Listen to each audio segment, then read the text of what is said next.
حنا في عين سبع في مدينة الدار البيضاء عندنا موعد مع شرف الدين اللي اختار يتكلم على رواية لفيكتور هيغو.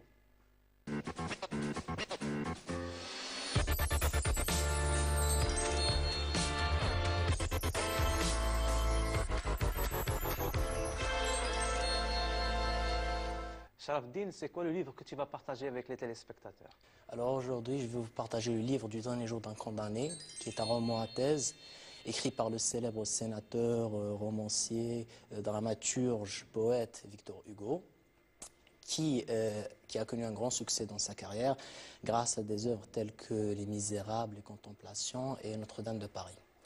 Dans ce roman, Victor Hugo nous dévoile le journal intime d'un condamné à mort, dont les raisons de sa condamnation nous sont inconnues, et qui, durant les 6 semaines qui lui restent à vivre, nous partage ce qu'il a vécu depuis sa condamnation jusqu'aux dernières heures qui lui séparent de son exécution, et nous parle aussi de sa souffrance physique et mentale, et nous parle aussi de ses regrets, de sa vie passée et de ce qu'il laisse derrière lui une fois qu'il sera mort.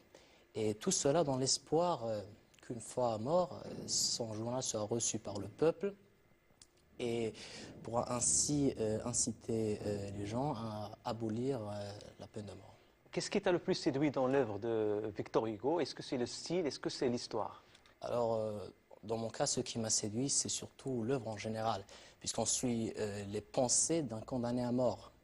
En entendant parler de la condamnation à mort, on forme souvent des idées, mais on ne sait pas exactement ce que ça fait d'être condamné à mort. Et dans cette histoire, Victor Hugo nous montre tout cela, c'est-à-dire qu'il exprime avec des détails précis ce qu'un condamné à mort peut ressentir, ses regrets, ce qu'il ressent envers sa famille qui va laisser derrière lui, telle que sa fille par exemple, sa femme, ou bien même sa mère.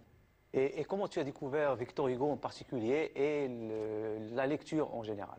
Alors pour ce qui est de Victor Hugo, je dois cela à mon père qui m'a en quelque sorte forcé à acheter un livre un jour. En fait, je cherchais dans le magasin, je ne voulais pas lire, mais je cherchais une œuvre qui allait être quelque sorte mélancolique, sombre et aussi intéressante. Et là, je tombe sur un livre qui a comme titre « Le dernier jour d'un condamné ».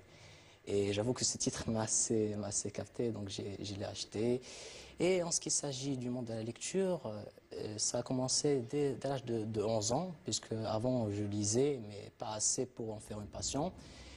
Et j'ai commencé avec des œuvres telles que Croque-Blanc, partant ensuite à Antigone, Auchan d'Honoré de Balzac, et aussi quelques autres œuvres comme La machine à explorer avec le temps et aussi L'île au trésor.